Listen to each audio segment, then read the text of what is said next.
Hi there. Welcome everybody to another Fireside Chat with Eimear. This is our 19th one where I'm in conversation with a member of the Order of Bards, Ovates and Druids. And tonight is the night of the full moon, and she came up just about an hour and a half ago. So just type in your name and let me know where you're from.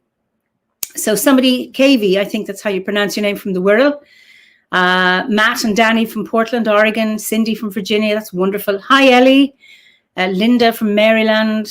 Wyvern from Oz. Beth from Abruzzo. Gunter Nall, lovely. Eva from Belgium, lovely. John Gilbert, Brighton, that's wonderful. Hi, Pauline from Somerset. And Anun from Seattle, that's wonderful. Hi, Jamie. Lovely to see you again. Elvira from Italy, wonderful. Ciao, Elvira. Claire from Hampshire, wonderful. That's wonderful. Oma, hi, Sean. Nice to see you. From New York, originally from Oma. Hi, Linda Joan. I'm always here. You're so lovely to see you, given that you're up very, very early in the morning. Lisa in Washington, wonderful. So tonight we go down under. We go to New Zealand, and let me introduce you to tonight's mystery guest. We have Charlene Hillyard. Charlene, you are so welcome.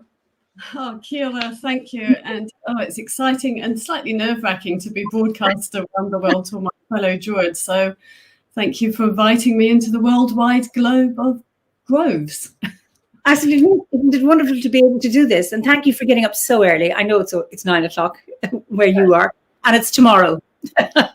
Yes, well, I've got another day up my sleeve, haven't I? It's Friday where you are and Thursday where we are. So anyway, it's wonderful to see you. And actually, was it this time 2 years ago we met for the first time at the Shaboda gathering in New Zealand? It was, yes. It was, gatherings. It won't, hopefully they'll all happen again in real life. But it was wonderful to meet you. And it was such a joy to have Philip and Stephanie and Linda Marsden. And Casey and the Australians. It was so embracing to be able to mix up with all the people that we connect with on the internet and get together in a beautiful space, Tatum Park up at north of Wellington, where all the trees were. Yes, right.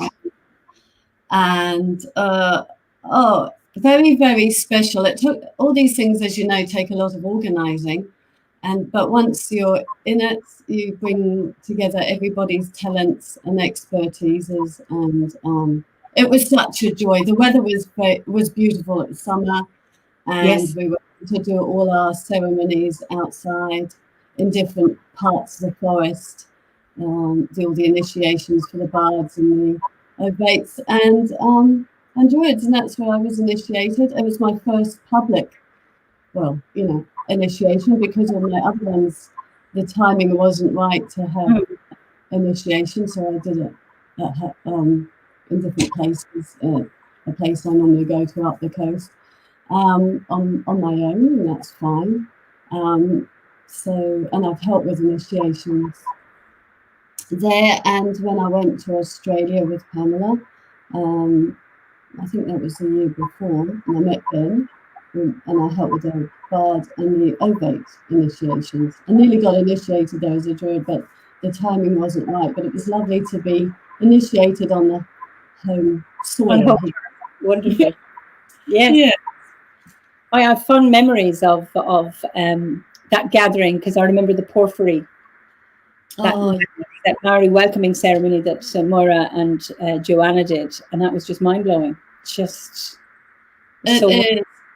very special. It's calling the visitors onto the land, and we were lucky. We had a Maori elder who was able to teach us song and do a little speech too. I can't remember his name, so it was probably this time of the morning, but it was lovely. Yeah, it is. We in our rituals, we often, we always honour the gods and goddesses of the land here as well, and so we've got an integration between the Celtic and the New Zealand ancestors and gods and goddesses, which is fitting. I thought I was absolutely, and I was very impressed at the weaving you did of, our, I suppose, Celtic, for the want of a better word, Druidic traditions with the Maori ones, and just lovely. I see Linda Jones saying that event was very special. Yes, it was, and I see Adi is also from New Zealand. He's just joined us, so also, and I remember Moira calling using the Maori language, and then Philip speak, who are you, blah blah blah, and then he spoke as the we two groups of visitors, so some from Europe and others from Australia. So Philip spoke, and then I know Moira had asked me to create a song or a chant to answer or to support Philip in his words, which I did, and then Elkie came and spoke, and then all the Aussies had this amazing song, and I was just blown away by the whole ceremony. So we have the hosts doing it because they know what they're doing, and then you have the guests coming and still able to have a wonderful response to the call. I thought it was beautiful. Yeah, it is. It's the welcoming, and then Morais here is they do the karakia, the welcoming of the visitors into this space, and that's what we wanted, is to welcome, not to create this us and them, which sometimes you feel, but embrace everybody, so that we become one whānau, one family together, which is what we are. And that's what you did. You conveyed it. It was absolutely wonderful. I really, really enjoyed it. So, were you born in New Zealand? I was born in New Zealand. My parents are New Zealanders. Their ancestor, Dad, goes right back to Scotland. He was a MacDonald and came over in 1840. His great-great-grandfather, and landed at Otaki Beach. He's a whaler. And married Te Rapaha's niece to Kopi, Māori chief. And they bought some land at Hoa Whenua, which is north of Levin, with gold. And then Hector learned Māori because there weren't many Europeans up there. So he was fluent Māori and Scottish, English. And Mum's family came over from Austria, where they left during the First World War and came over. So I've got that sort of ancestry back there. But I was born here, and at 10 months went to England, to Wimbledon, because Dad was a tennis player for the Davis Cup, New Zealand Davis Cup tennis, and a jazz musician too, played it in a jazz band here and ended up playing drums in Ronnie Scott's in London. And so he had tennis was his passion. So he played at Wimbledon and won the men's doubles and became a member of the All England Club, the only New Zealander ever to become a member of the All England Club in London. And so we had my brother and sister born in England too. And then Dad's job, he turned his passion, tennis, into, created a professional tennis circuit, and it was called World Championship Tennis. And then got some music jobs, and he sort of made his life there. And as we were growing up, we would have our cousins coming over and staying with us because they were doing an overseas trip, and I got to meet my family from here. And curiosity led me back to New Zealand in my early 20s, and I loved it, but it was so different then. It was the land's called, and the fresh air and the sea and the trees, but I couldn't make up my mind, so I travelled a lot. I had a boyfriend at the time. I wasn't always a teacher. I used to work for Biz News, part of the BBC in England, and then I got a job at TVNZ here because of my dual nationality, and then travelled with the boyfriend I had all around Australia for 2 months, backpacking and camping, and was lucky enough to stay at Ayers Rock with the Aboriginal people for a week. It was very hot, so we went walkabout in the morning and late at night and kept cool in the day.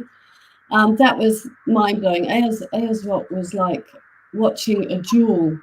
I don't know if you see opals, but they reflect the light, and Ayers Rock is like that. It's gold and reds, and it's like a living entity. Which is why it's so sacred among the Aboriginal people there, and they don't allow people to stay right. Well, I don't know, but I think they don't allow people staying right there now. That tourists have to stay away. But that was very special. And then went back to Fiji and Rarotonga, and then came in Canada, United States. And after nearly 2 years of traveling, got back to England in the winter. And after the initial rah-rah, it's great to see you, I thought, oh, what do I do now? My boyfriend got a job in Plymouth. I couldn't get a job in TV there. I could have worked on Blue Peter one day a week, or one day a month, but I needed work for the rest of the time. New Zealand TVNs wanted me back, so I came back, and we had a long distance relationship for a while, and then nearly married him, then changed my mind. All that's history, and decided to stay in New Zealand, where I met my husband, who came from England, and a village not far from where I did, because we moved from Wimbledon to Chew Village. He came from Cold Harbour and Dorking. We used to go to the same pub, but I used to drink in one bar and he used to drink in the other bar. Lots of times we could have connected, but we ended up meeting here. And it was 34 years ago. Gosh, I feel old. So you were born in New Zealand, and like your grandparents were there, and how did you connect with the landscape then, given that you had spent a lot of childhood in the UK and then all the traveling? What is it that calls you about the land in Aotearoa? It's the energy. It's the energy of the earth. It's I know that does sound weird, having most of my life in England, and I connected obviously with the energy of certain places in England, like Glastonbury and Wales, and I never went to Scotland or Ireland there, but I have since that been to Scotland, and Scotland pulls me too. There's a certain energy. I think we have connections with different places when we travel. For me, it's trees. I love trees. So I loved, obviously, the oaks and the trees of England. And I was always climbing trees as a child. Mum would always say, Charlene, and I'd get down from a tree. But here, the land pulsed. It was like a heartbeat. And I love the fresh air. I love the outdoors. The forests are lovely. The trees obviously are different, but they're similar in the same way. I mean, the oak is our druid tree. It's an ancestral protector. And over here we have the kauri, which is 2,000 years old, probably similar to some of the oaks. And he's the protector. He's called Tane Mahuta. He's a lord of the forest, they call him here. And so you get this similar loving, granddaddy, embracing energy from both the trees. And then we have, you have the yew in England, but I would probably say the energy is similar to the tokcha tree over here. And then, so there's similarities and differences, but they all whisper to you. My heart still loves England, and I'd love to go back to England, Scotland, and Ireland. But my life is here. Yeah, my children are here, and I've become a grandmother to he's 2 now, Ted. Wonderful. So my family is all around me here as well. Yeah, I hope that answers the question. Do you speak Maori? You said your grandfather learned it. Do you speak it? No, I'm going to. Well, I learned a bit when I retrained as a teacher. I learned some at University and Teachers College, and then I'm going to be doing some more in a night class after school. Language is, as you know, one of those things that if you don't speak it regularly, you lose it. And I never became fluent. So I learned, you learn the greetings, you learn some iatas, some songs. The good thing about the television over here, I was talking to Moida. So she's our career of holding the language. She speaks fluent Māori, and she knows all the legends and the stories. This Moira. Moira, yeah, you'll have to get her on here too I know. To go deeper. But with television, we're gradually, and in our workplace, we're gradually incorporating the Māori language in our vocabulary. So, the TV announcer might say "ka kite ana," which is, farewell, goodbye. Or we might sign off in our emails, "ngā mihi," farewell. So, kia ora, hello, welcome. Yeah. So what I'm saying is the language is becoming integrated and said by people naturally, which is how it should be, rather than, we do have a Māori language week where everybody makes an effort, but that's not good enough. I think if you live in a country where there's 2 languages, well, 3 languages, sign language, te reo, Māori, and English, we need to learn them. It's under the Treaty of Waitangi, it was signed Māori and English as our languages. So, that's one of my goals this year, is just to learn a bit more and to practice. And to practice it. We have a similar thing here in Ireland. I speak Irish. I don't speak it fluently. I don't speak it fluently enough for me. I've been learning it as a child, but it's not my mother tongue. English is. And I remember being in New Zealand, you had the place names were in Maori and then they were in English. We have the same in Ireland, and I have a fascination. I think I drive people crazy because every time I'm on the road, see what that means? Because now I know if you look at the Irish, you get to know what this means and the place and significance of, and the spirit of place, where you won't know the English name, which would have been maybe an anglicization or a phoneticization of the place name, or a completely different name. And there's something magical about knowing, and I don't know if the places are named in Maori as well, will actually tell you about is that the case? This is legends are from there are Maori legends this way. You need to get Moira sort of explaining it a bit deeper than I am. But we have when you do your pipiha, your Māori greeting, you often, as an introduction, in England and places, people will say, "Oh, what's your name? What do you do?" They ask you a job and things like that. But in New Zealand, it tends to be, who are you? What's your name? Where are you from? What is your mountain? What is your river? It's all about your landscape. It's your landscape, yes. So so what it does is that when you're talking on a marae or you're being introduced to people, they can get a big picture of why you are you. And it's really nice. It's good because in their heads they're making connections. They're wondering if they know, somebody who knows you, just like we do. When we're trying to get to know each other. So they're trying to think: are you from the same tribe? Are your cousins, the same cousins that I might know of?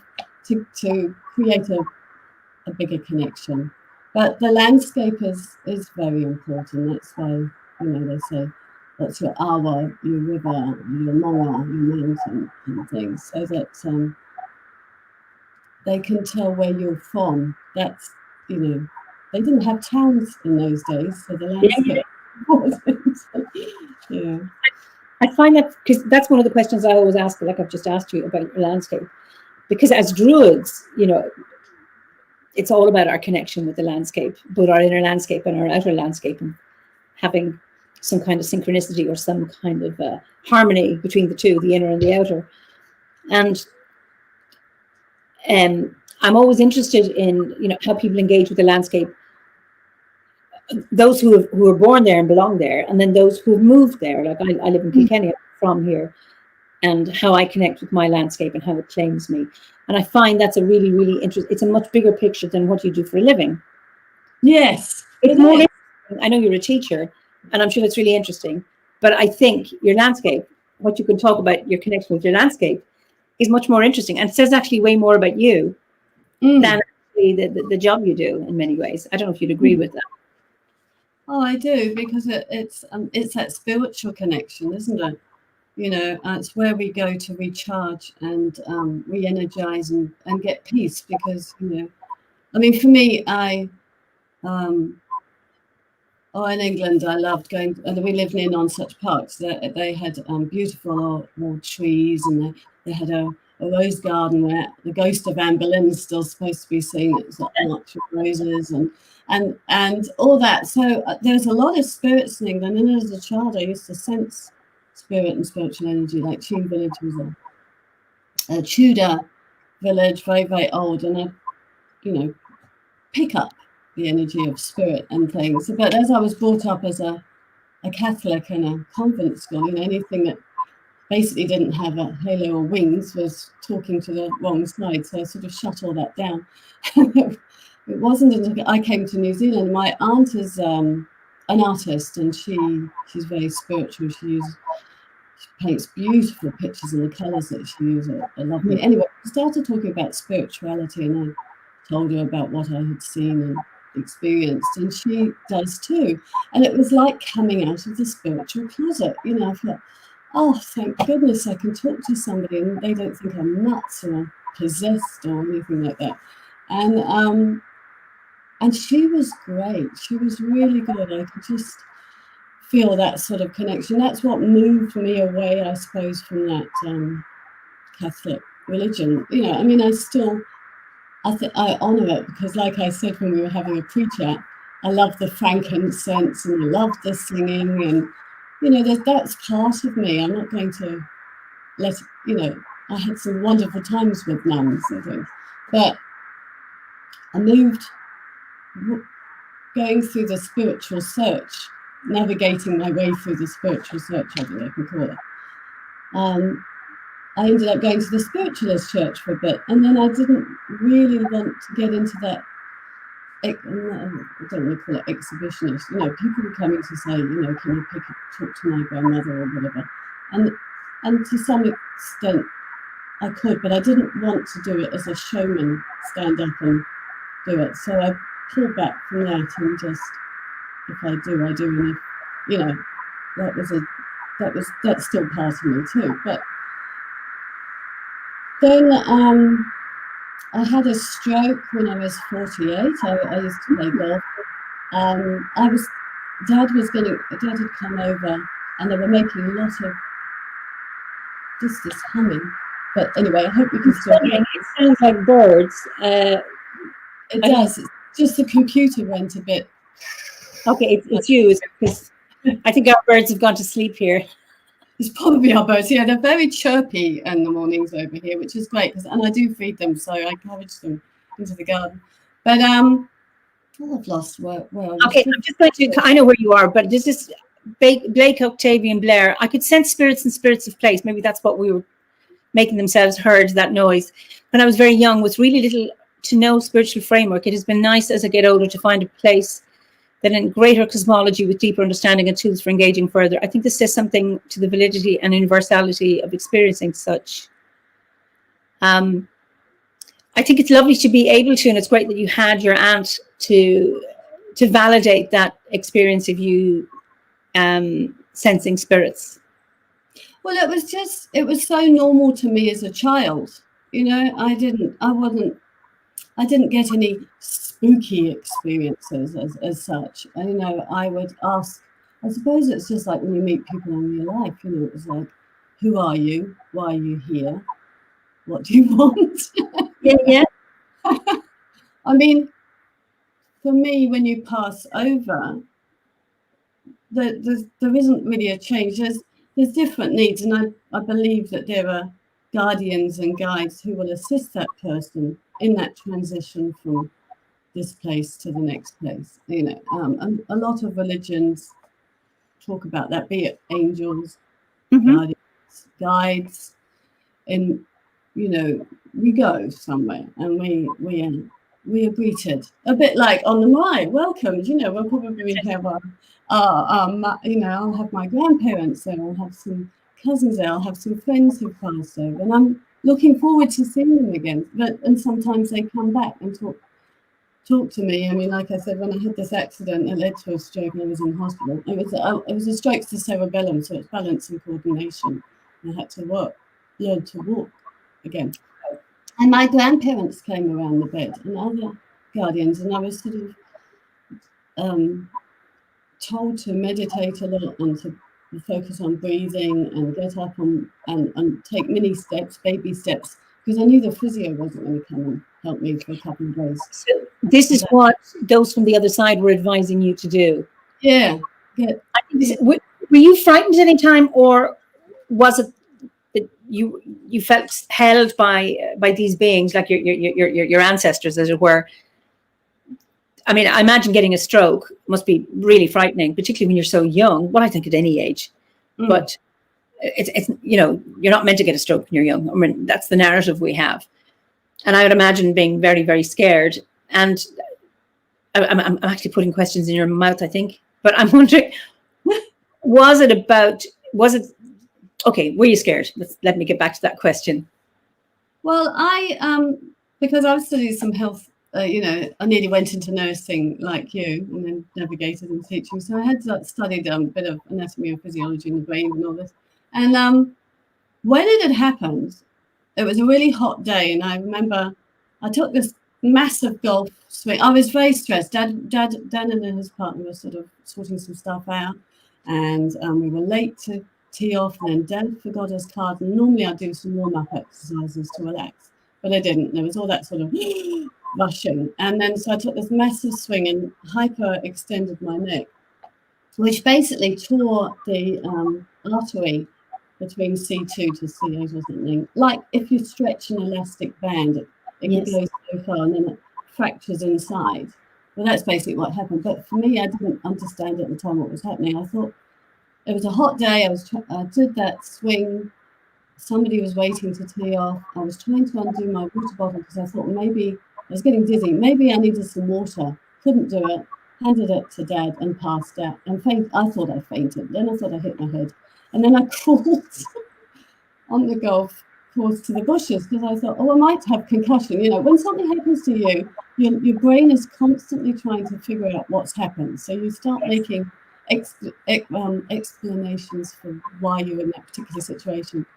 So the guy who was waiting to tee off called the ambulance, and I couldn't stand up. I felt really dizzy, so they took me off to a medical centre, and then I started losing the feeling in my right side of my face and my arm and knee downwards. And I said, it seems going numb here, and here. And so they called the ambulance back and whizzed me off to A&E. I mean, it's classic symptoms of stroke, but I thought, I thought it was, but I didn't want to think it was, if you see what I mean. And then off we went. But the funny thing was, they took me through all sorts of exam things, and then I woke up in the stroke ward, and I was reading that information. I thought, they put me in the wrong place. I think I've just got something wrong with my inner ear balance. Again, trying to explain myself out of it like that. And then the head of ED came in with his medical experts with him, and I knew him. It was really bizarre. He was a fishing friend of my husband's, but I never knew what he did for a living. And his name was Peter. And Peter, what are you doing here? And the others were going. And he said, I work here. And I said, you look different with your clothes on. Not meaning that I've seen him, but that he was in white, not fishing gear. And the others thought that was hysterical. And he said, can you get out of bed? So I got out, and then the floorboards, it seemed to be that I was on a boat in the swirling seas. And the others said, I think she needs an MRI. And off we went down to that and had that, and then came back, and the results was she's had a stroke to the cerebellum. And then all the medical staff were really excited because they hadn't had a stroke patient with a stroke to the cerebellum, and I became a case study and was asked if I could talk to trainee neurologists about what it's like, see if they could diagnose what I had without me telling them what I had. So I was a bit of a guinea pig there. An answer to your question, once I knew what I had, even though inwardly, yes, I knew I was in trouble. It was, well, what was I going to do about it? How could I help myself? And that's when I called on, guardians, spirits, and grandparents, and whatever. Yeah, there was one time I got really scared because they had to give me Claxine, a blood thinner, so I wouldn't get another clot. And I remember, and it's quite lonely being in hospital by yourself, Yes. I mean, it was at night, and I just burst into tears. I think it all got a bit too much for me. And this wonderful Samoan nurse put her hand under my, just held my hand, and I really appreciate that. It was like I wasn't alone. She didn't she talked to me too much. She just sort of said, I'm here. And that's what I needed. I needed to know that somebody was there. And then, I think that was quite a crucial time, actually, between what could have gone completely wrong and what didn't go wrong. But having that humanity, having that person there was really important. And then after that, well, gradually got better and better, and here I am. It's. I mean, that's a wonderful story. Somebody asked how old you are. You were 48, wasn't it? Yeah. Just highlighting the importance of touch. Just somebody holding your hand without having to give you any advice or talk or waste words, but just that actual physical contact. Of course, we're at this time. Well, you're not, you lucky things, but we are. The rest of the whole world, or nearly actually not in Africa. My friends in Tanzania are able to have weddings and mix. So it's, I suppose, we in Europe and in Asia and North and South America and South Africa particularly as well. We're not allowed touch, and the importance of touch is really, really important. And Maka Smith says those random acts of kindness speaks volumes. Absolutely. A smile or a touch, and that knowing that you're not on your own. I think it's so simple, so basic, and we're not. And having a kind word to say to people. I mean, we are in a very fragile situation over here. I mean, people are saying, well, you're lucky and things, and we have managed quarantine and isolation. But recently, somebody got out, they tested negative, but now they've tested positive, and we have all this contact tracing going on, and we don't know. An announcement's going to be made today whether there might be another type of lockdown in a particular area or not, because they're still trying to trace the people that person got in contact with, the people that got in contact. So we always knew it was going to be tenuous. We always knew that because we are having our Kiwis back and people coming back home, and they're allowed, obviously we want them back, and we're doing the best we can, but this virus is just something else. And but it's kindness, going back to kindness, as when we went through the first lockdown, we went hard and fast. The first thing that she said was, be kind to each other. And wasn't that an incredible thing to say? Because if it was her way of de-escalating the panic and the fear, And then we had the teddy bear hunt. So it was based on that. We're going on a bear hunt and we're not scared. So people were encouraged to put teddy bears in their windows. So to show we're not scared, we're going, this is a virus. I'm not scared, yes. Well, we were a bit scared. Obviously, it's the unknown. And so what that went, we were allowed to go out for walks, and but what it meant for the children is they could spot the bears as they were going down the road and count the bears.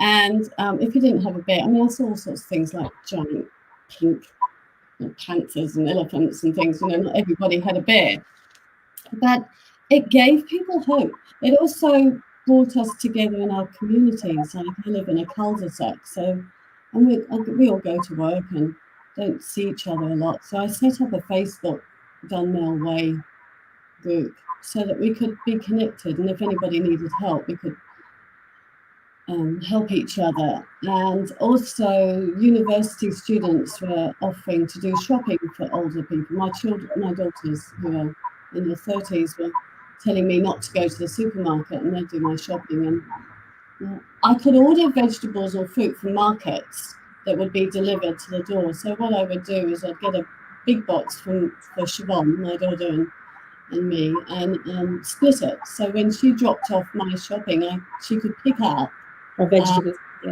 and fruit, which is fresher than, say, in the supermarket. So people, but having that kapapa, the umbrella of kindness, and in our heads, meant that we were looking out for each other all the time. It became and it is a community effort to stay safe, and to look out. So that's what got us through, and we were lucky to be able to go outside and walk. But it is very tenuous. We don't know how safe it's going to be until 1 o'clock this afternoon. But I don't want to go down that track. I think hope is so important. And I found a little poem here.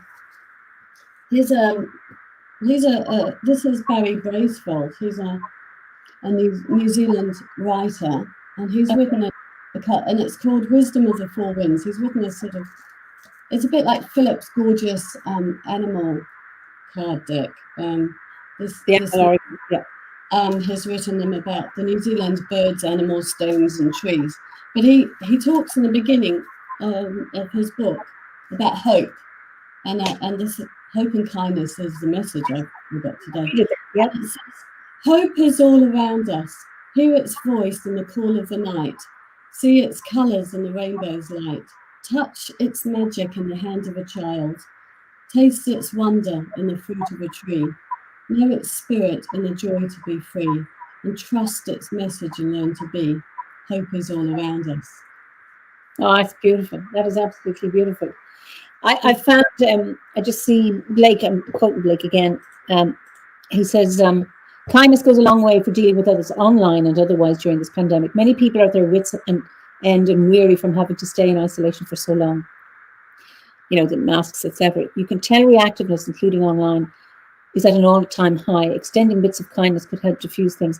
I couldn't agree with you more, Blake. That's one of the concerns I have around online communications, is that I think people's lives are so narrowed and confined that social media becomes it's the place where a big playing field, but there's not as much compassion and kindness as there could be. And I think those random acts of kindness, a smile, just are so important, because actually that gives hope. When you have kindness around you, you feel kindness in the moment, and that actually gives you hope for the future going on. And I think it's really, really important.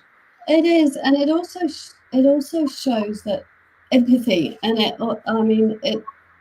when somebody's being kind to you, it makes you warm and fuzzy. You feel that somebody's somebody's taking an interest in you. They're caring about you, and I think it's very easy to be reactive when things turn pear-shaped, as we call it. But it's better to take that breath and just think, everybody's feeling the same, of course they've got their feelings, but a kind word or a kind deed, and New Zealand is actually pretty good at that.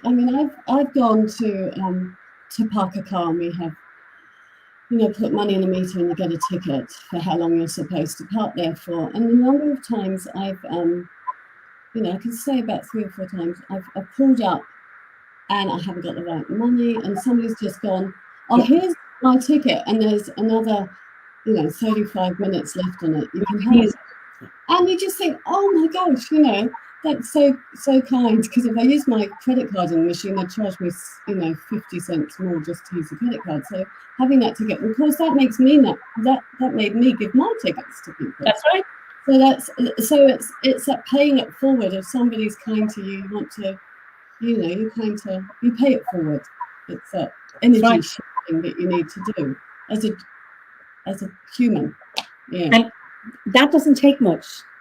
There isn't much sacrifice in saying, I've half an hour left on my ticket, I'm going. It's no use to me. It'll only go into the bin. Have it to you. I mean, and then it sets up a culture. I've experienced that. And I've often, when I realize, I'm looking around for somebody to come near me so I can give them my ticket and say, listen, don't bother putting money in that. This is whatever. And I think that's just a lovely thing to do.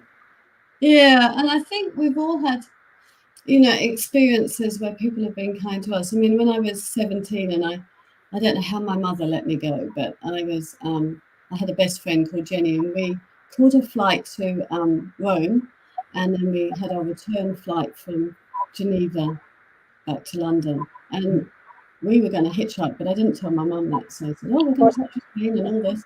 And we got to Rome, and we couldn't find... All the youth hostels were full. Well, I didn't think they would be full. I thought you could just walk on up there. We didn't have the internet. We only had traveller's checks. We didn't have all the things that help us do things in advance there.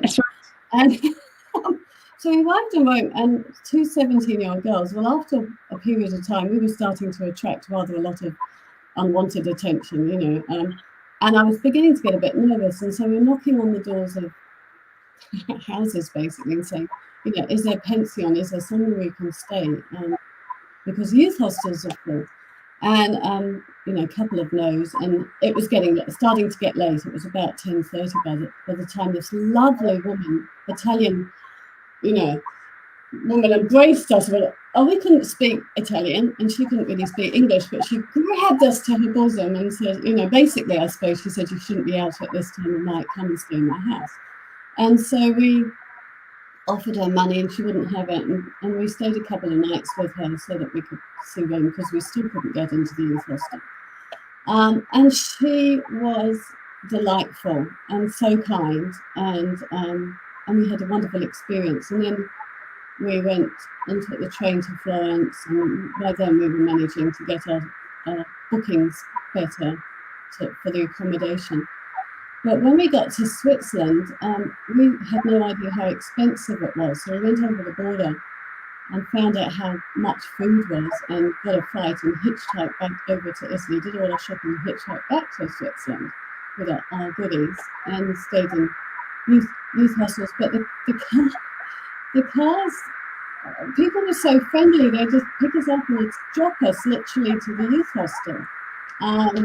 At Interlaken, or up at Modern, where the mountain opposite the Jungfrau. So we were just beautifully taken care of. And so when I met a Swiss woman with my children at Oakuni, which is a skiing area on the North Island, and she was telling me of her travels, and I said, well, come and stay with us for a week. You need some time to have a base around Wellington, to get your breath, because traveling's tiring, you're always on the go. And so I was paying it forward to her, and she was lovely, and you can learn a lot from travellers. And I'm forever thankful for the people who've helped me out of, dire situations that can go wrong with the best of planning, Yes. And it's that kindness that you go, phew. So thank you to all those people who've helped me in my past. And I'm sure people are thanking you. I just want to, what brought you to Druidry? Or when did you become a Druid, or when did you join the order, or what was it? Oh, right. Well, Pamela, as a friend of mine who is the modron of the Grove of the Summer Stars, our grove that we have here, that you joined in with us at Showboat. We met at TVNZ years ago, and she bought the land, and always wanted to turn it into healing. We were actually more into the goddess. We were doing full moons and things like that. Yeah. Philip came over to start writing his courses, and bought. He came over first, and then Stephanie came over with the children, and my children are similar ages, so we got on, and I took them to Kapiti Island so that they could see the birds. That's a very special place. It's a sanctuary. I've only seen it from Pamela's. It's gorgeous. So so my connection to Druidry opened up that way. But because I was sort of, at the time I was in the forest, the Buddhist forest monastery, it's Thai Buddhism, which is all about the forest and stuff. I thought, I don't know if I want to take on something else at that time. And so I went to all the ceremonies when they started happening, and it was involved that way. But it wasn't until Philip came over again at this time of year for Lanasa, and we did the ceremony and the story of Keridun and acted, and I became the hawk and really got into the energy of the ritual. I thought, oh my gosh, I get it. You know, sometimes you have to have that aha moment, don't you? And it was like everything came together. You know, I mean, with anything, you bring your prior knowledge and your teachings and essence of spirituality into something, but it's not until you sort of have that aha moment that you realize that, well, I've been sort of practicing it for a long time, but was not under the umbrella. And so then I decided after that to do the OBOD course. So I did, the Bardic one, and obviously first, but I rushed. I sort of went through it quite quickly because I was so excited, and then realised that it was actually too fast. So I started it again, and did it again. And I had a lovely Scottish mentor who was a McDonald. It was interesting, actually. And when I did go to Scotland, when I was doing my overt studies and I wanted to go and explore my ancestry and go to Scotland and things, my Bardic mentor gave me some top tips of where to go, like Carmarthen Glen and like that. And so I really appreciated it, and I loved the Bardic course. I mean, and would get so excited getting the grosses, and I shared. Linda and I, Linda Caddick, who you met, we have been study buddies for years, so we would do it together, and it was great. And then went into the Ovates with Linda, and we'll do the same thing. And I was going to stay as an Ovate. I thought, oh, I just love this, you know, it's trees. My childhood, you know, my buds. And but then, you know, I thought, oh, well, maybe I should. And then the thought of this, there was a bit of that conflict. Do I really want to go and more study, or should I stay as I am? And then I just chewed that over for a while, and then it got pulled. And so now I'm doing the Druid course, and I'm really enjoying it, and taking a lot more time. You know, I've often heard people say that this grade you stay on it for a while because there's so much to dive into. One course I spent a whole year doing. You know, I wanted to really, really experience that particular experience. I'm not doing any spoilers, so I'm just and yeah, I love it. So I don't know when I'll finish it, but at the moment it's about the journey, not so much about the destination. And so hello, Mary in London. Thank you for being my the one who reads my work. She must have such a big job. And to all those mentors who give up their time to help us with our studies, thank you. That's I think I was a mentor for a short time for the Italians, so I can't really I've the utmost of admiration for mentors, because I know from some of them they have so many mentees, and you know, and the amount of time they spend, you know, reading whatever the mentee, we don't know, what do you call them, mentees, tutees, anyway, for the want of a better word. when, you know, when they're writing to their mentor and the time they get and the support, it just amazes me. It is such a gift of service by the mentors to the order. It is just, it's mind blowing. And I mean, people don't personally know their own tutor, their own mentor, because the idea is that you keep that that safety and that kind of sanctity of that relationship. And Sure. I just think it's just such an act of generosity. Danuta says, my mentors have been amazing, such a powerful journey and such wonderful support. Absolutely. I say my big thanks to all the mentors, if there's any mentors watching. Yes, I think it's it's not cider or anything. It's vitamin. Just in case you're wondering what I'm drinking first thing in the morning. well, I'm on tea, but that's absolutely wonderful. Now, I know you had your stroke actually before you ever did Druidry, but when has Druidry supported you? Wow, when is it? It's always there. When has that supported me? What a big question.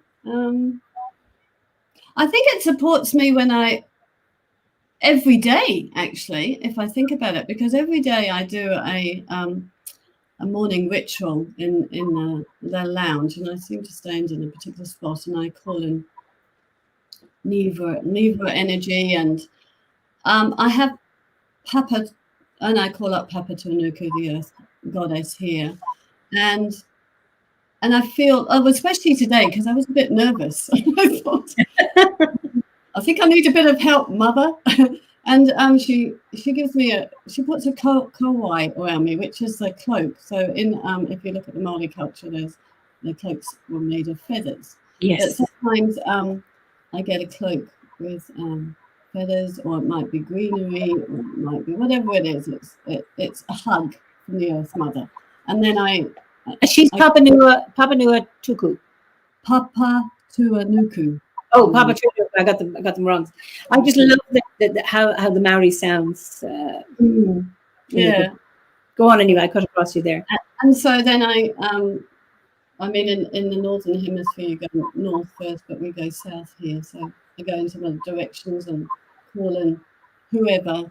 I tend to have, for me, I mean, everybody has different practices. I call him Tana Mahuta, Lord Guardian of the Forest for south, and then I might have Artemis, Goddess.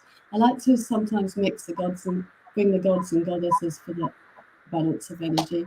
Then I go to east, and I might call in today the owl, and a female goddess, Kuan. You know, it depends who wants to be around at that on the day. And then in the north, the Hutakara tree, maybe the bear. You know, so I might mix the northern and southern if I need that balance.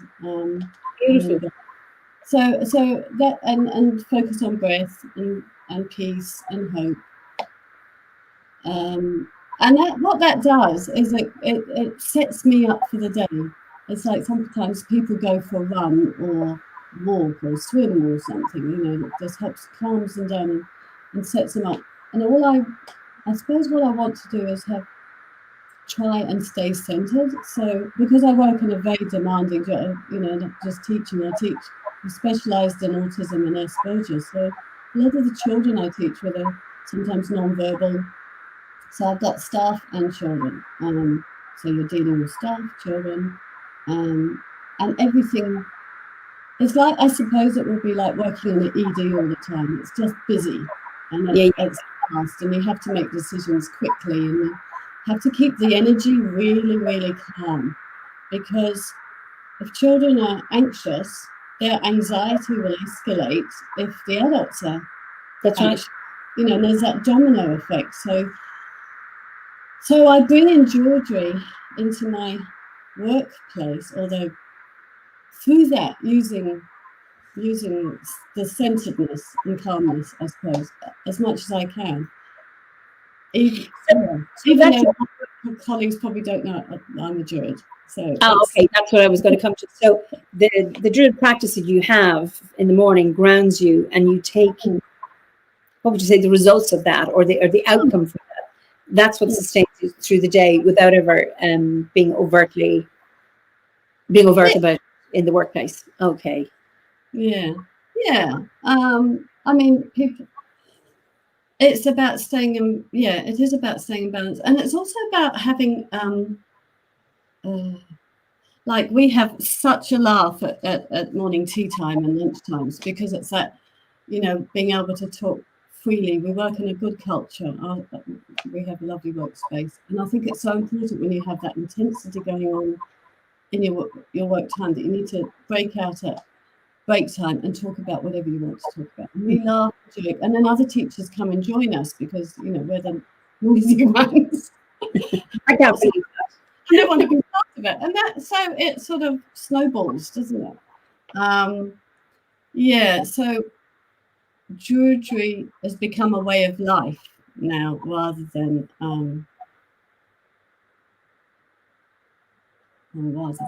not a way of, rather than I am studying Druidry.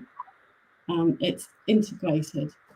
Yeah, because sometimes I ask that question: is Druidry something you do or something you are? And yeah, I think it's a bit of both. I mean, I am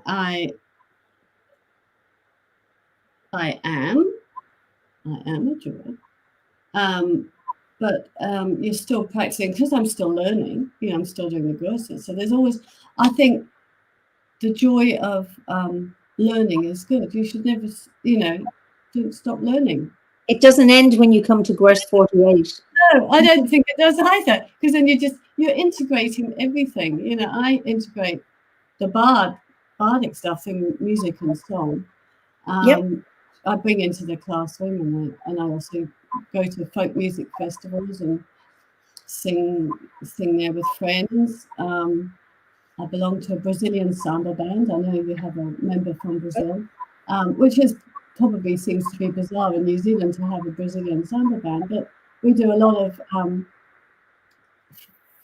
festivals. So there's we used to have the rugby sevens hosted here, so we'd dress up in costumes and play our drums and go onto the field before the rugby players came on, and we do the Newtown Festival. So we have dancers. We have about 45 dancers and 45 drummers when we're full on.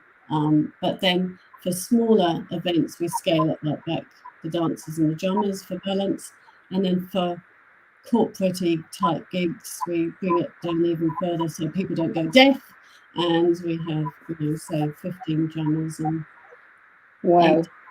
And the money that we make goes into, so we set ourselves up as a charitable trust. So the money that we make goes back into the trust, and that buys instruments. It pays for people to come out when we were allowed to travel. We would have teachers from Brazil or England coming over and teaching us new rhythms, and then we fuse some of the rhythms. So we have a reggae pattern we call samba reggae, and people like to dance to it. Because samba is very, very fast, and if you're not used to hearing it, it sounds too busy, and if you don't know, you can't really dance to it unless you can dance really, really fast. But samba reggae is a sort of, you can regularly dance to it. And we were lucky enough to be asked to go to Coburg in Germany to play at the International Samba Festival. I don't know, it was probably about 5 years ago, and we were, the New Zealand highlight, because nobody had travelled that far to the international. We were really nervous, and we thought, well, what can we bring that's different? We thought, I'm not Maori culture, so we have a courier who she's one of our shakers, and she did that Kariki and Waiata song as well in Te Reo, and we blew the shells, the conch shells. Oh, beautiful. And we had I can't remember the Māori name for it, but basically a wooden stick on a string and go and makes that sound. So we had that sort of sound of the sea, the sound of the wind, and she was singing. You could have heard a pin drop. The whole audience went really, really quiet, which was lovely, because they've heard Māori in the haka. Yes. They haven't heard it done this way. So they were just transfixed. So that was great because we were following a very famous Brazilian band that had all the feathers and all this stuff. And we were biting our nose in the background going, oh my gosh, we're not that. That's not who we are. So we took who we are and put it out there. And it was fascinating. And you only had half an hour. So we played our music and then left. But and played other stages around the city. It was just wonderful, and we met groups from around the world, Glasgow Samba Band and all different samba bands. There was that community feel, and that's what I needed when I came to New Zealand. I had my aunties and my cousins, but my friends were in England, and I made new friends here. But I hadn't got a community, so I found that as my musical community, and then through my husband who plays the guitar and sings folk music, I found the more folk music community, which I sort of had a touch on in England, because when I was there was a folk club at the Orange Tree in Richmond, but it was in a pub upstairs, or I'd go to small festivals or big. I went to Glastonbury and then No Birth. Those are the sorts of festivals that were sort of mixed, not folk, just folk. It was everything.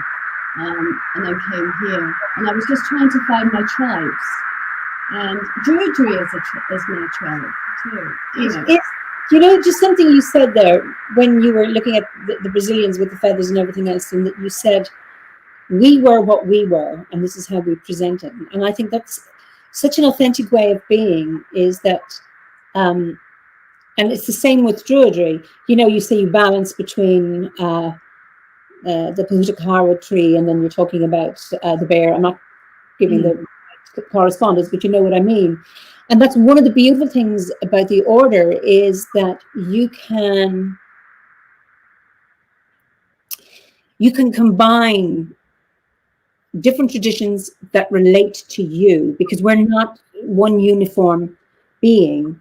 Maybe going way, way back, we may have said, this is the village I was born in, this is the village I live and die in, and these are the people I know. And so we're very much an homogenous group where we live. There's so much heterogeneity now that we're mixes of everything. And to be able to integrate those in a meaningful way, I think that's beautiful. I just see Druidry has always seemed to be predominantly male path from Willowwood. No, it hasn't. Anyway, going way back, maybe. Well, no, I'm surprised and delighted to see a lot of women from diverse backgrounds involved. Willow, there's lots of references in the Irish texts to women druids. So maybe with the revival movement in the late 1700s, I think you had to be male, be a Christian and a Freemason or something, might have been the three criteria.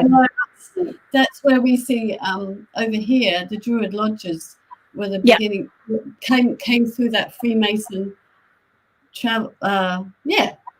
So that was one strand of Druidry. But to come back, you said that you've come from the Bard, the Ovid, and you love the Ovid. You didn't know if you're going to go on, and then somehow you're called in to join the Druid grade.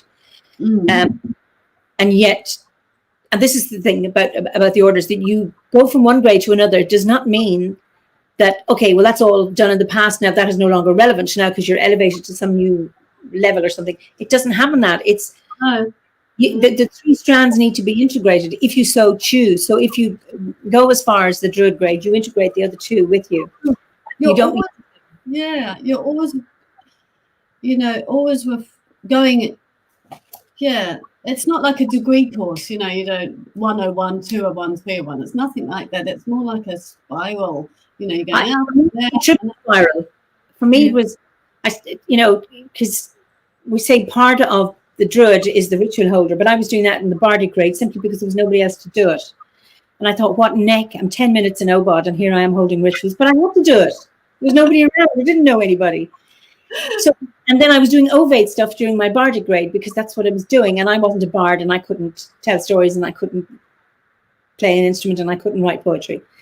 And I did all my Bardic stuff after I sent in my review. So it's all that mixed around. So when I describe it as like a triple spiral, you go in and you're back out. And I don't which of the three is which grade. They're all mixed up, and that's what's so beautiful, because there's no hierarchy then. Yeah, it is, and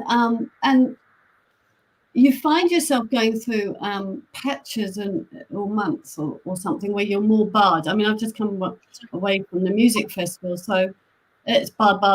You know, my whole summer, bard. And then I've come back, and you get a bit of the holiday blues or reality. Going back. So whisked into the forest to get some healing and energizing. We're lucky we have a beautiful forest, the Otari, or the Europeans call it Wilton's Bush, and the European bought a lot of land in Wellington and turned it into a reserve. It's huge. Because a lot of the land was getting cleared for building with the settlers, so there's only 2% of the natural forests left in Wellington. 1% is in Otari, the big forest that I go to. I'm lucky it's not far away.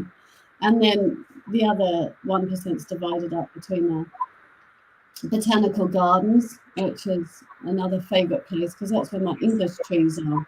So when I was doing my studies, I'd go and hug the oak down there. And then the yew and the English trees and botanical gardens, but all the native New Zealand trees are in the Otari. So forest healing, I need it all the time. Just to clear off the prickles or the worries or whatever's gone on during the day. And my dog. I love animals, so I've got border collie sheepdog. Is your dog there? I've shut the door. He's with my husband at the moment, so he's all right. He's getting loved up. He's the quietest dog I've ever come across. When we were doing our connectivity test, he was just at her feet. And I don't have a dog now, but I had always crazy dogs that were never quiet.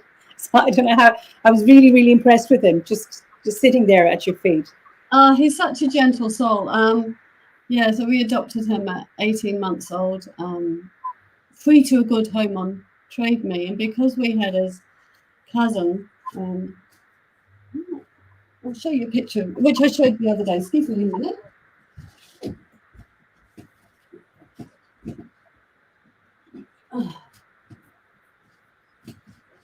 So this was the one, Jasper. So he was the first border collie we adopted from the SPCA. Actually, I was scared stiff of border collies, because when we went to Wales as children, I was bailed up on a farm by a border collie to a stable door, and I couldn't move. It was barking at me, and I was petrified. So now that I've ended up with two, I don't know why, but they've been fabulous dogs. This one, the latest one, Jake, he's different. The first one could round up sheep. Had a friend's farm, and he rounded up the Shetland pony, was white and fat. Nice, wonderful. In a pen. This one though, he's a bit clueless. He'll run around and chase him, but he's not trained, so it's not his fault. But he's a different personality. Like people, they have different personalities. But both of them have been my dogs. Don't tell my husband, because I take them out for lots of walks. An animal will come more to one person than and even though he of course he loves doing and things like that, he will just sit by my feet, Jacob, and he loves the energy of ritual and things. So whenever I do ritual, he's there. He's in the circle. He's with me, and that's quite special. So my dog's actually gone through all the training as well. So it's great. Yeah. He's like your druid familiar. That is absolutely wonderful. Beth Amos says something, and it's like it's part of the beauty. We never stop learning, and there's always more to discover. I've been on this path for several years, and I still feel like a sapling in a forest of redwoods. Beth, I would absolutely agree with you there that Paul Corcoran, who was here last week, he said, I think he's done. Obviously, he's finished the Druid grade, and I think he's third time now on the Bardic grade. And he said when he came to the end of handing in his review, he realized how little he knew. And that's the beauty, that no matter how much you learn, that there's so much more. And that like it's a journey, not a destination, and that we're always in the process of becoming, always in the process of learning, and that is the magic of Druidry. And that no matter what grade you're on or level, we use the word grade for convenience, but it doesn't matter. My experience of the order is there is no hierarchy. So, no. A druid is no better than a bard. It's what your gift is. So if you can do something for the order, do it. That's what it is. It doesn't matter how, we don't talk about qualifications or years of service, whatever, that if you can do it, you do it. And that's what's beautiful about it. Yeah, it's definitely. And there's always bits that you pick up. And also sort of communing with your fellow druids and bards and ovates, in your communities. Like, when the Australians when I went to Australia, I got to know Ben so well and Linda, but I mean, Ben was starting off, and we had some lovely talks together, and it's nice to see how other countries run their practice Druidry as well, so I feel yes, I'm always learning. And, when you asked me to talk, I was scared stiff. I thought, oh, my God, mind went blank. You find it very hard to talk, don't you, Charlene? You find it very difficult to talk. It looks as if I don't. But then I don't now, because you make me feel so comfortable, Eimear. I don't. But my initial reaction was panic, and everything went out my head. I thought, what is she going to ask me? What if I don't know the answer? All your guests, everybody must feel that. It's only human, isn't it? But yeah, I think what I really like about Druidry too, being a nature religion, and nature is so important to our survival, basically, and this is that it's very similar to Māori, because Māori is a nature religion too. So, the lands, there's so many similarities between Druidry and Māori spirituality, Have the storytellers, they have the tohangas, the priests, the priestesses, the female and male were both healers and priestesses, chieftains. Well, anyway, there is a similarity between and the way you use the medicine here, Māori medicine. You have to pick the leaves at a certain time of day, and we have this kawa leaf, which is like the heart. That's right. And it's really good for inflammation, and it's a bit peppery, and so it's best to pick that leaf with the little caterpillar. Because that's got the enzymes, and it's got the most healing properties. So over here, Māori medicine is used, and it's the knowledge has been fused a bit with homeopathy, so you can get homeopathic forms of the medicine in a droplets. Koromiko is good for tummy upsets and things. Okay. So we're learning a lot. We have been learning a lot, and that was interesting, because when the Scottish great-great-grandfather ancestor who married Tekopi, and they had a son, Hugh, she died later, and then Hector married a doctor's daughter called Christina, and she worked with Māori on herbal medicine. She was interested in it. And there is a book that I've got called Māori Herbal Medicine by Christina McDonald. And a lot of Moai, so it's the knowledge was shared amongst people. So you often hear bad stories about colonialism and all this, and there was. I'm not making excuses, but there's also wonderful stories like this, where people, if you're healing somebody, you have to pull on all the resources you can, whether it's European medicine, Māori medicine, whatever. You just have to work out which medicine is going to be the best for that person. And so it's lovely to see the fusion happening, and the herbs and the medicines here fitting with the energy of the place. But they sometimes, you know, if you need a different medicine, take it. You know, Yeah.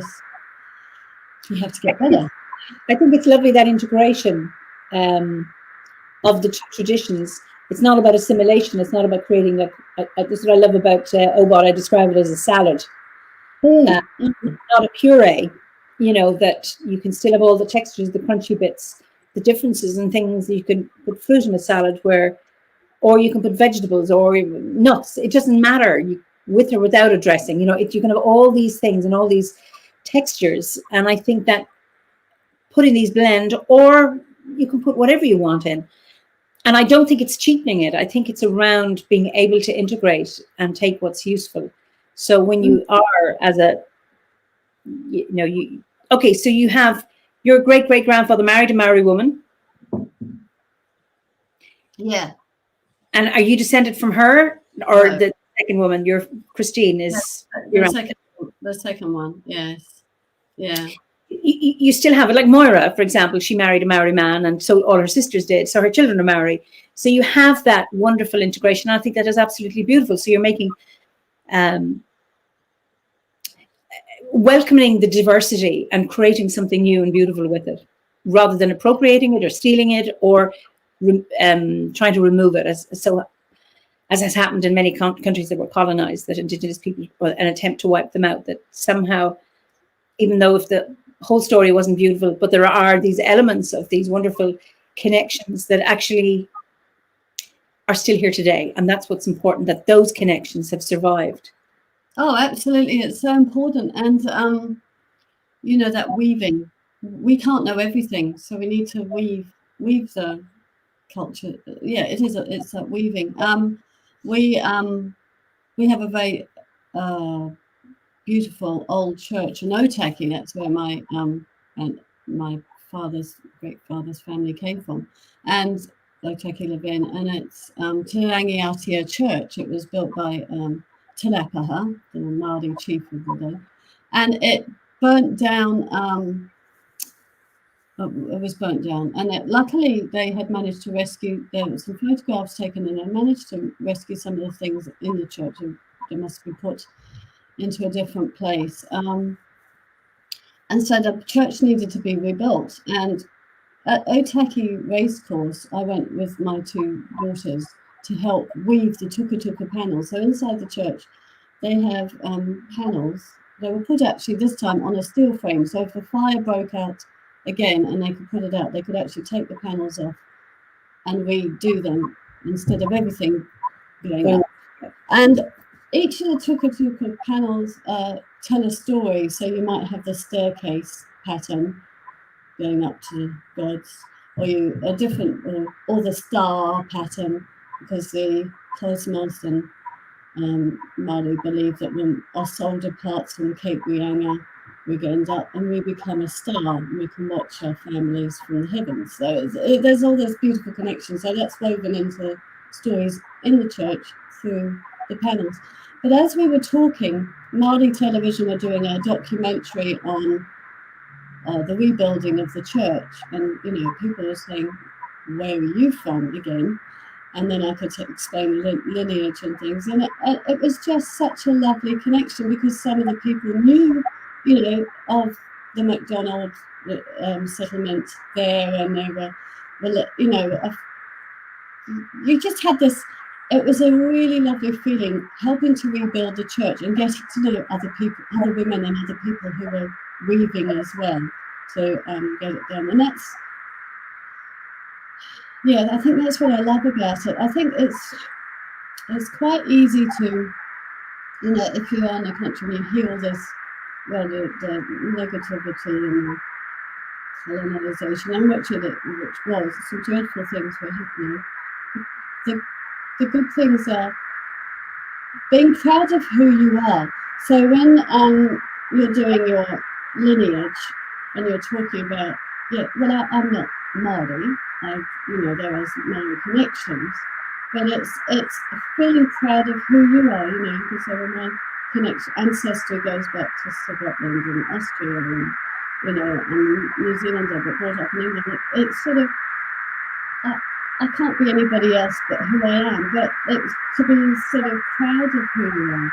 And that's standing in your own manner, they call it, standing in your own power and strength of who you are. And that's, again, it's a bit like that tapestry, or it's a bit like that salad you were talking about.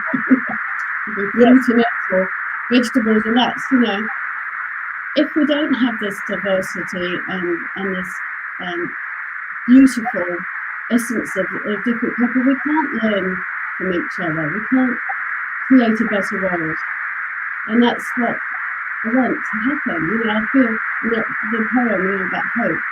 It's that, yes, we're going through huge changes at the moment, but let's hang on to hope, and let's be kind, and let's look forward, because there is going to be a future, but now is the time to do the best we can.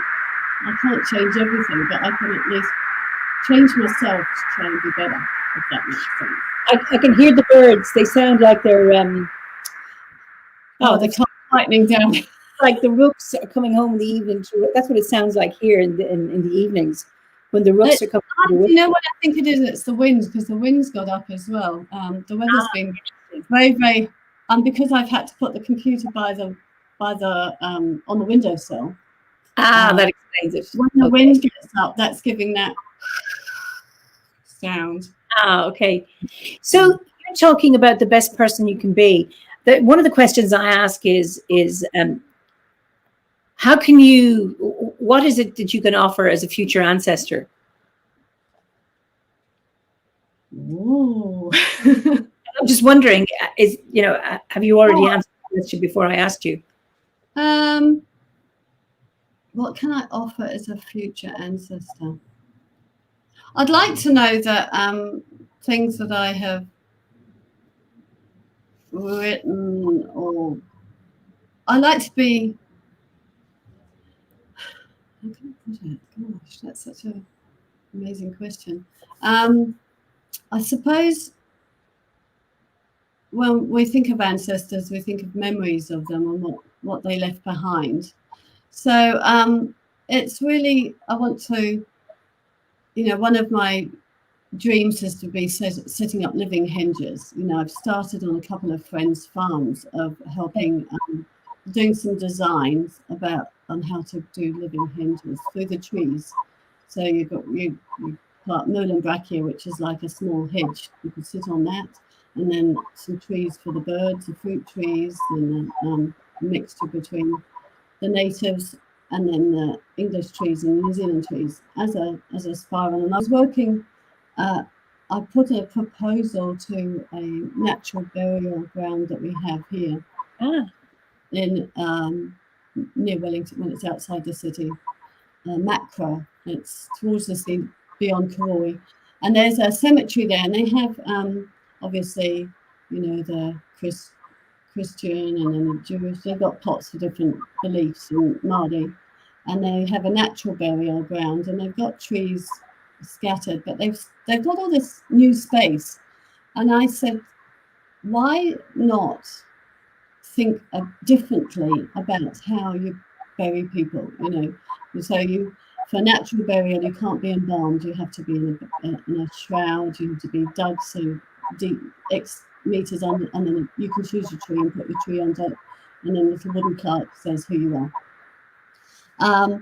But they were starting to put people in lines, just like, if you were having concrete gravestones. And I thought, this is a time we can change the way we deal with burying our whānau, our people. So why not do it as a koru, a spiral? Because the koru in Māori tradition is you start off inside the embryo, and it's a little bit, and then as you take your path, your journey, and you grow up, and you grow up, and you grow up, and you become an adult, and then you start,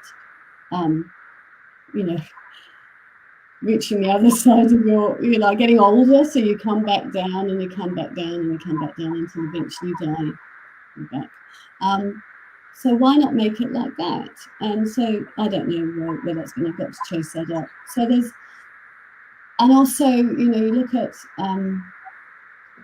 how, there's a lot, we've got to change the way bury ourselves, get buried, don't embalm with plastic, you're going into the earth, start thinking of different ways and changing the way we bury people on natural burial ground. So I've still got to see whether anything's going to come out or whether they're still going to go the traditional, they're going to plant in rows and people can walk up and down. But people could walk up and down around their beloveds in a different direction. And it would look so much prettier to have a grove of trees planted in a different way and just, like a forest that's a man-made forest. Trees can be planted in all sorts of ways.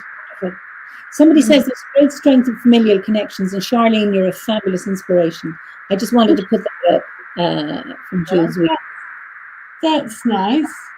How are we doing for time? Because I'm wondering if I should sing that. I was talking about singing next time. Do you want to sing something? Yes, we've plenty of time.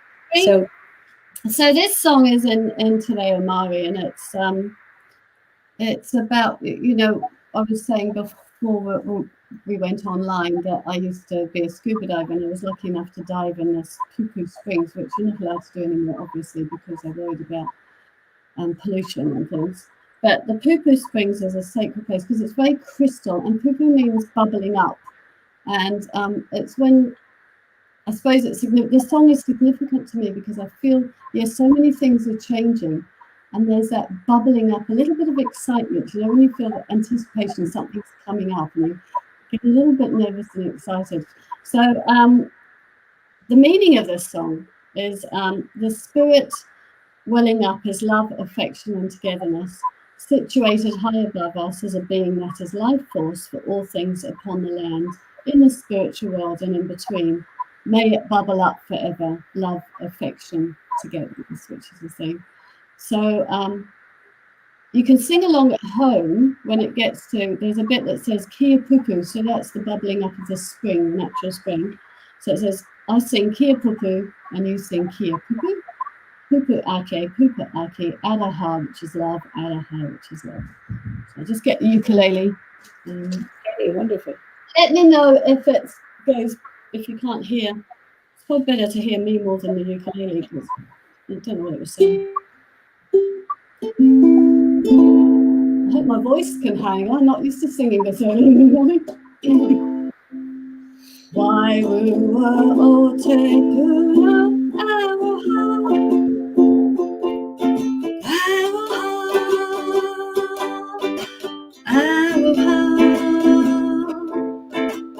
Why o te puna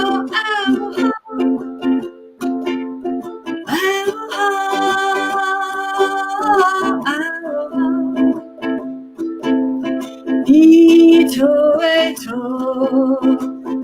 ilunga he tangata he oramo Ito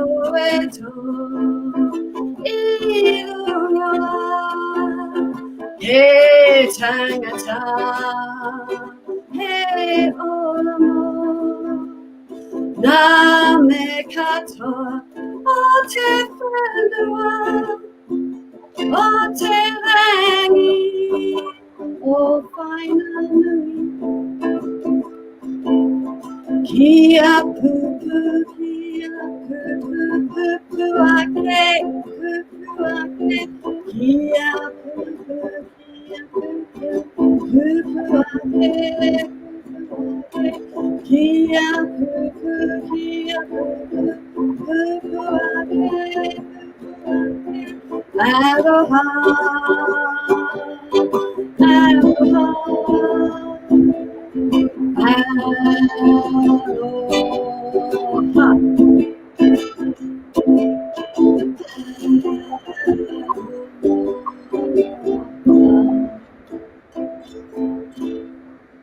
That was beautiful. It's a lovely song.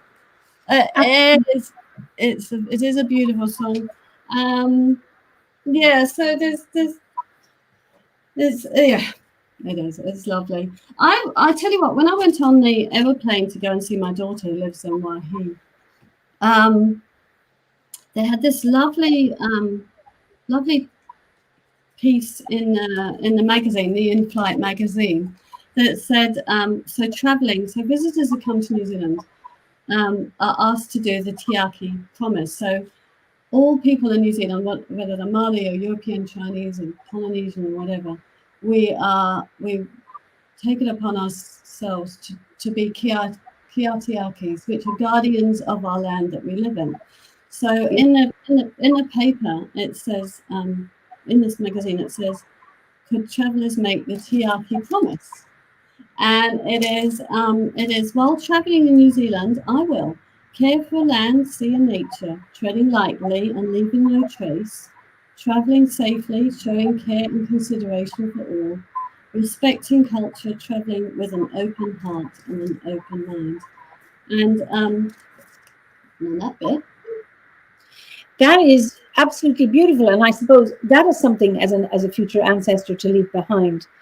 And Sandy says here, I think we can leave behind. I think the only thing we can leave behind is to teach the lessons we've learned in life, our experience and wisdoms we've discovered, our patience, love, joy, strength, will, honesty, our respect and love of nature.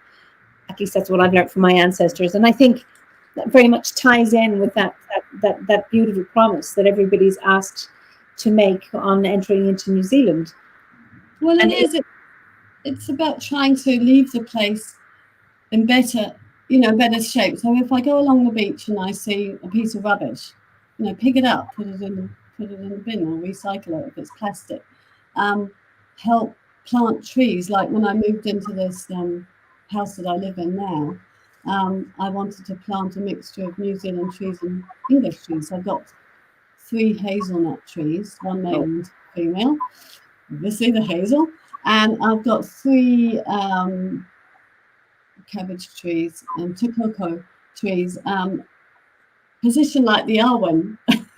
So I'm sort of making a grove of my own in the inner city where I can go out with my dog and have a cup of coffee at the table and look and be surrounded by my English and New Zealand trees. So it's trying to leave behind things that will make the place better for my grandson, and Tiaki means sort of that care for people and place, the promise of caring for New Zealand for now and for future generations. I think that, I think that's all we want to be remembered. Oh, Charlene, I hope those remembered for being warm and kind and a good mother and a grandmother and a nice person to be around, or and she likes trees and she loved animals and likes singing music and making a lot of noise with a samba band. It's leaving behind your essence, isn't it? My spirit. So when I pass over and become an ancestor, a star twinkling down, looking on people, I want to. I'll be coming and going, just like some of my sisters are. We're nosy. We want to make sure everybody's all right, and then flit off to the other ones. So that's what it is to me. For me. Wonderful. Somebody says, I wish we did that in Canada. The Tiaki promise sounds wonderful. Would love to see this happen in Canada. I think, it's something that so many countries could adopt that to any guests is. And it's not just for visitors, but it's to remind us of wherever we live to do that. Oh, yes. Yeah, definitely. I mean, change takes a while to become effective, doesn't it? The school I teach in, we're now a silver and Viro school. So what that means is that we don't have rubbish bins around the school.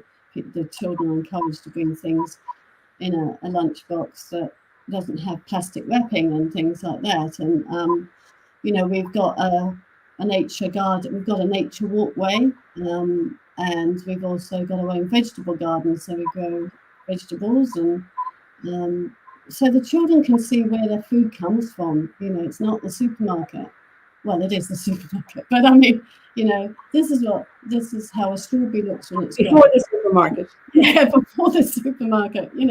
So it's getting children's hands in soil. I sometimes, when I look at my childhood, and I was like, I had to walk or bike to school and then walk or bike home.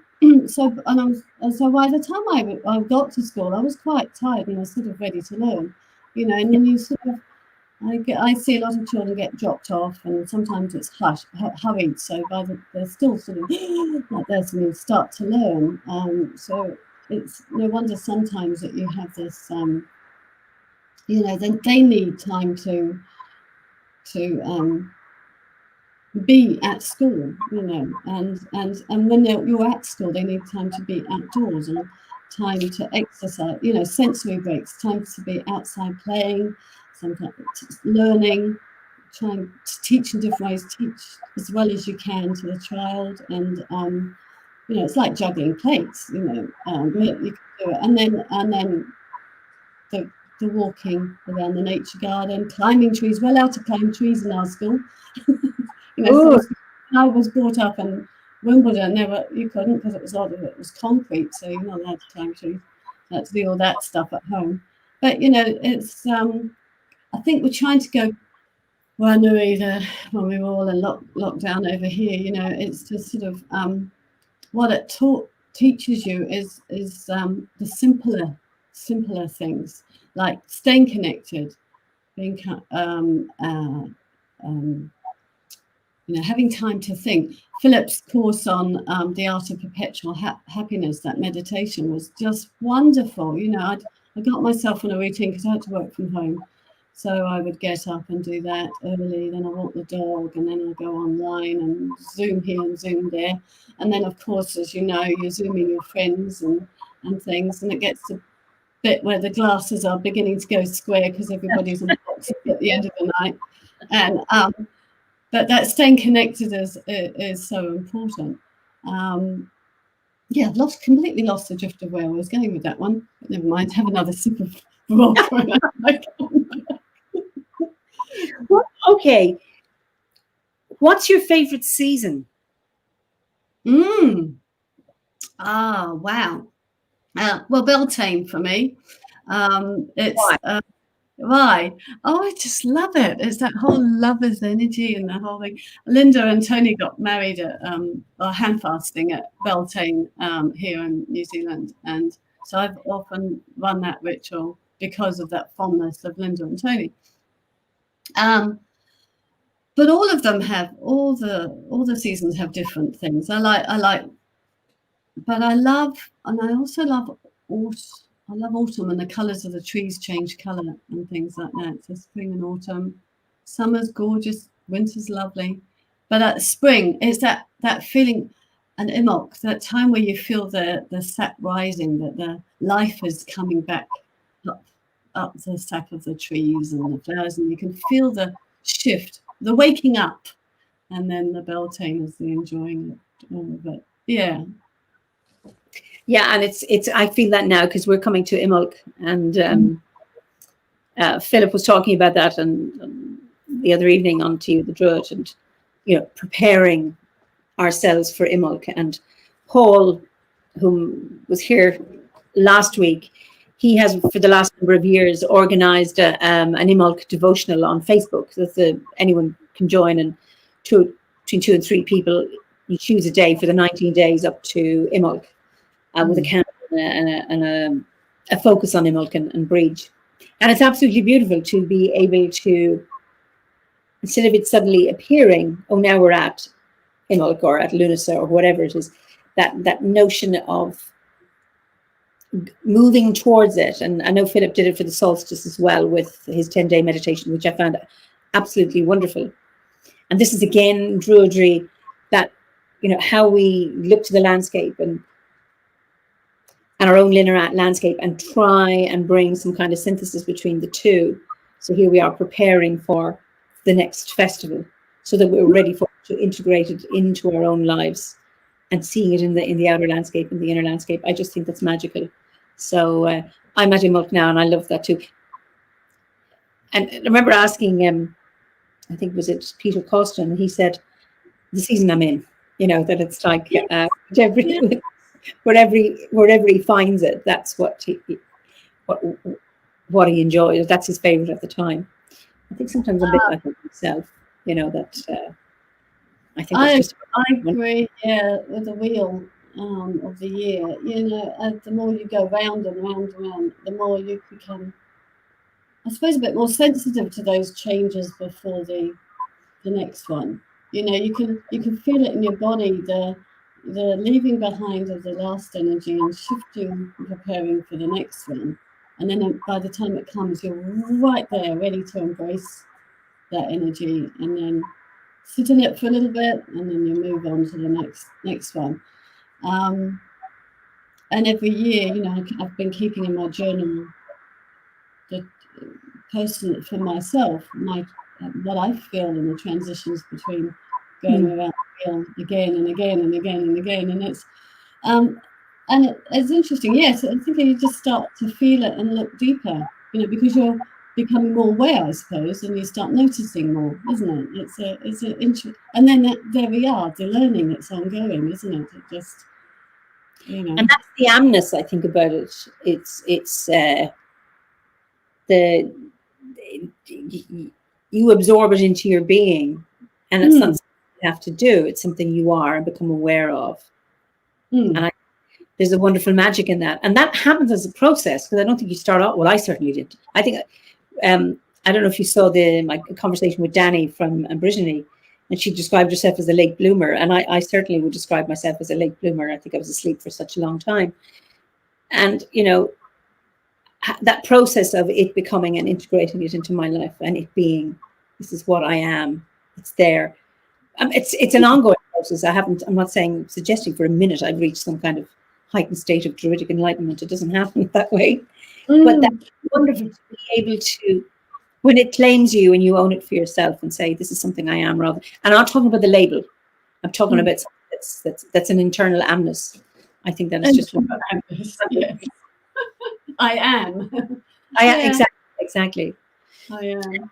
So it is true. Yeah, it is true. But it's also, you know, we all come to where we are from bringing in past knowledge and experiences and things. So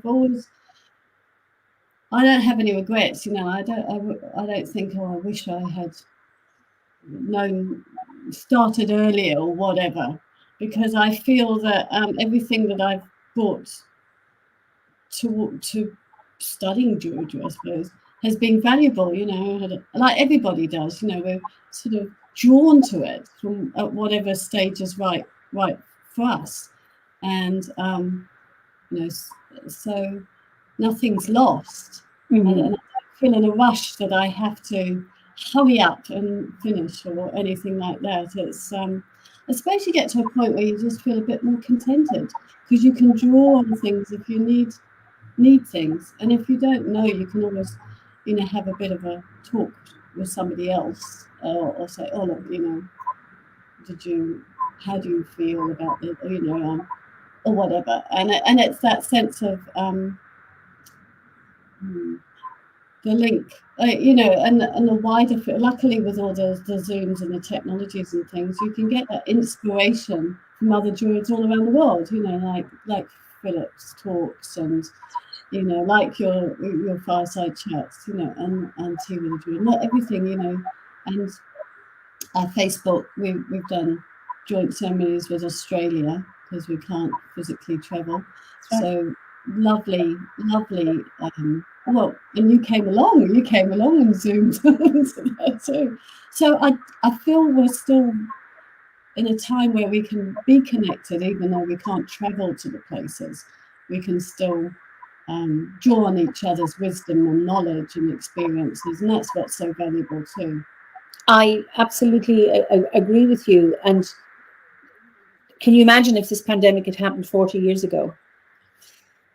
You know, we didn't have mobile phones, and do we have them 30 years ago? No. And even 30 years ago, we didn't have mobile phones, and we would not be able to do this. So one of these gifts, and I mean, and this has happened so many times because of the online ceremonies, for example, particularly the solstice one, that members from all over the world and non-members could actually take part in a druid ritual, never having done that before. And that sense of you're not alone, that you can actually connect with the community.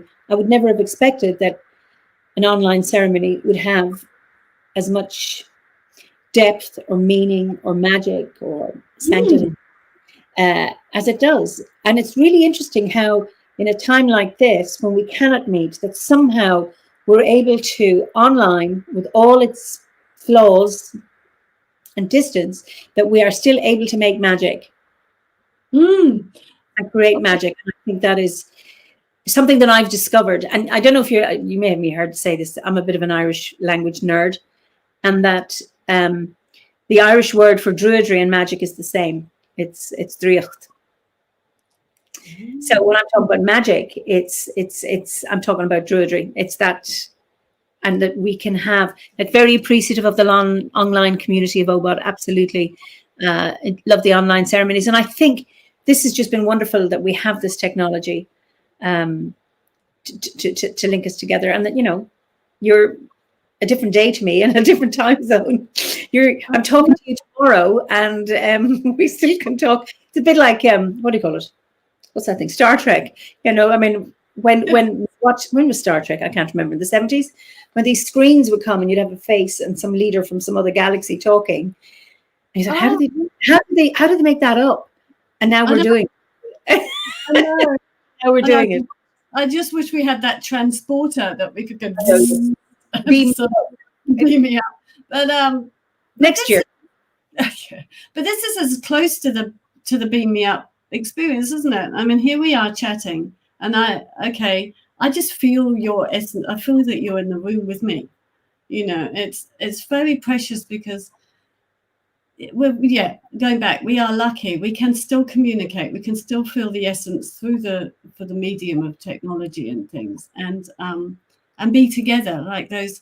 Yeah, who would have thought? We would be doing online rituals. Some people might have said, "Oh, that could take the essence away." I would have said a year ago it was appropriate. It magnified things. We had such a laugh. I remember, we'd all been together for a while. We needed to go to the loo, so off we went to the loo and got our drinks, came back, replenished, and carried on. There was that naturalness about moving with the technology, that you forget that you're actually through the computer. You feel as if everyone's around you. So we've been lucky that way. I'm saying, Matt and Danny, it's beautiful to see the world connectivity through the online experiences in a time of such a need for it. Absolutely, Matt. And this is how I connect with you all weekly. That's from Tara. And I think great, and we don't have to wear masks, and it's really lovely that we can actually see that. We can see each other's warmth. I was in the market today. Thursday is market day in Kilkenny, and it was my first time in the market since before Christmas. And I went up to talk to somebody, and we were talking, and she was very polite. And then she said, "Oh, it's you." Oh, I didn't recognize you because of the mask. Yeah, and everything, And so it's lovely to be able to do this. I'm just seeing Blake has said something. I've heard some sort of pushback at online rituals as druids in nature, spirituality, and indoors with computers, but I see it as a yes and situation. Absolutely, it's not either or. Yes, outdoor rituals are important. It'll never replace them, but the online rituals are an equally important but different experience. We can have both. I remember when I joined the order, I wasn't particularly tech savvy. I mean, I could send an email. And I knew there was the message board. This is long before Facebook. And I thought, druids can't be online. It's not right. We should be, the same kind of, you're talking about pushback, Blake. I thought, this is really strange. How can we do it? And then I discovered, actually, I'm now, this is for me, the equivalent. And it's working really, really well. Having said that, there is no substitute for being out in nature. You talk about being a tree person. And I'm a tree person. I'm more a tree person and a woods person than a sacred site person. So if I have a choice, I like to visit sacred sites, but for my connection with the landscape is through trees. And I'm lucky I can do that. I saw my windows over there, so I can just go out into my garden. I have lots of trees. I have no more room to plant trees. My garden's full. But I just this too to be able to do this. So I think it's wonderful just to be able to do that. And remember, this is not about purity, that there's only one way of expressing your spirituality. And I think where a year ago I would have said, no, it's not appropriate to be doing online rituals. It cheapens them, it's this, that, and the other. And I'm sure a lot of people may feel that. But my personal experience now of these ceremonies, they're profound. Oh, they are profound. My installation ceremony. And that wasn't visual, that was auditory. And that was really profound. So I've learned from my own experience, actually, this works. It's a bit like if we have an inner landscape and we have an inner grove and we work in an inner way and we can travel on the astral plane, or whatever language you want to use, you know, we journey, that's all within. Then we can do it this way as well.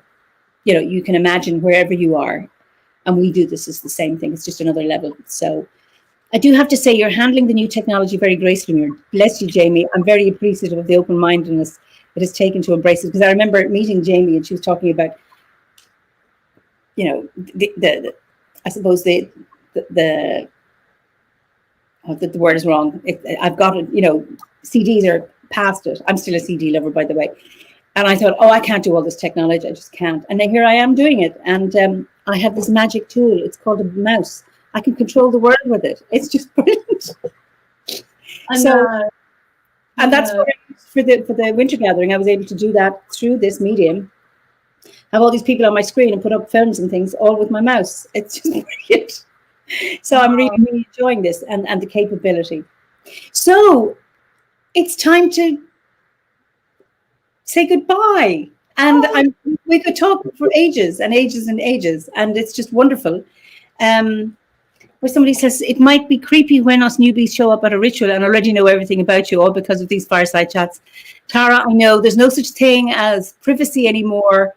I remember when I started off as a psychologist, you know, you're meant to be a blank screen and the client doesn't know anything about you, and to hell with that, because as soon as they can Google you, that's it. So I hope I still have a few secrets, but whatever has been revealed on a fireside chat, I'm okay. So Tara, I do look forward to meeting you whenever that is, wherever that'll be. So somebody else says something here. Nearly 20 years ago, the online OBOD Grove was the most enriching experience. This is from Netta Roon. To exchange views with other like-minded souls from every corner of the planet. And now we have visuals too. Wonderful. Great. That's lovely. Listen, it has been so lovely talking to you, Charlene. I look forward to meeting you maybe in Glastonbury in 2022. Oh, hopefully. Who knows? I've given up in the future. Just say I'm living in the moment and anything else is a bonus. So it's been a joy talking to you. You and everybody and all our other Grove members around the world. It's a very energy that we're all connecting this way. And you're hoping to have your meeting at your camp next week. So listen, enjoy that and give my regards to everybody, to Pamela and Moira and Adi, and I can't remember everybody else, Linda. Anyone I've left out, that's not my fault. And Joanna as well. Yeah. And I'm afraid to leave out. Well, you're all in spirit with us because you left your footprints on the land, so your memory is still there. Brilliant. Anyway, don't go. I'm just going to say goodbye to everybody here. So listen, thank you everybody for again, just wonderful participation in this fireside chat. I just love your comments and blessings for Imbolc whenever you're going to celebrate it. Philip talked about having a ceremony next Monday, which will be the 1st of February. The order, we're having our online one on Saturday, the 6th at 7 p.m.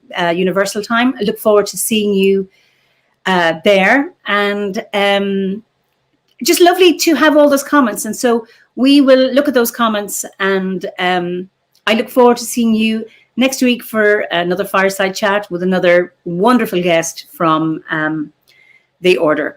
So Slán go fóill, Iwa, and well, good morning to the rest of you if you're in the Southern Hemisphere.